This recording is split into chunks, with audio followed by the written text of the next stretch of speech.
गांव में आतंक का शैडो, रात का अंधेरा, गांव में सन्नाटा।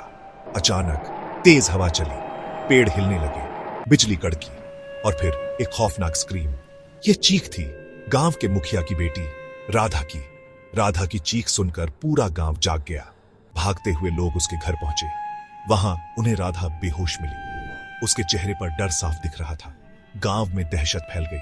कुछ लोगों ने कहा यह भूत प्रेत का काम है। कुछ ने कहा यह छलावा है। छलावा एक भूत या साया जो लोगों को फिर आता है, उन्हें परेशान करता है। रातें काली होती गईं।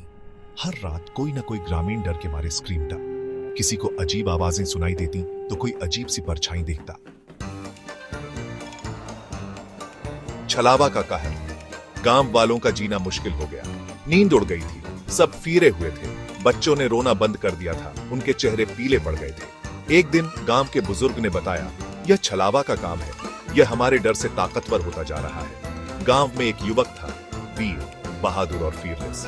वीर ने ठान लिया वह छलावा का सामना करेगा। उसने गांव वालों से कहा फिरो मत, मैं इस छलावा का रहस्य सॉल्व।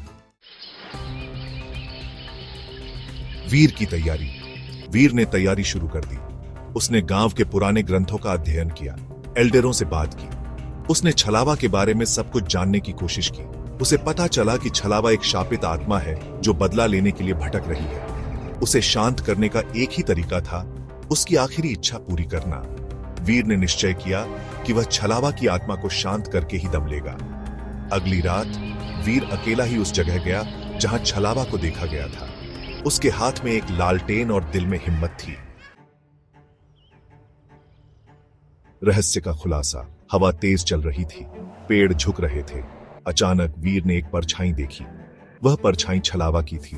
वीर ने लालटेन उठाई और छलावा पर रोशनी डाली, लेकिन वहां कोई भूत या साया नहीं था। वहां तो गांव का ही एक आदमी खड़ा था, चेहरे पर एक मुखौटा लगाए हुए। मुखौटे के नीचे से एक जाना पहचाना चेहरा नजर आया। यह तो गांव का ही एक लालची व्यापारी था जिसका नाम ठाकुर था।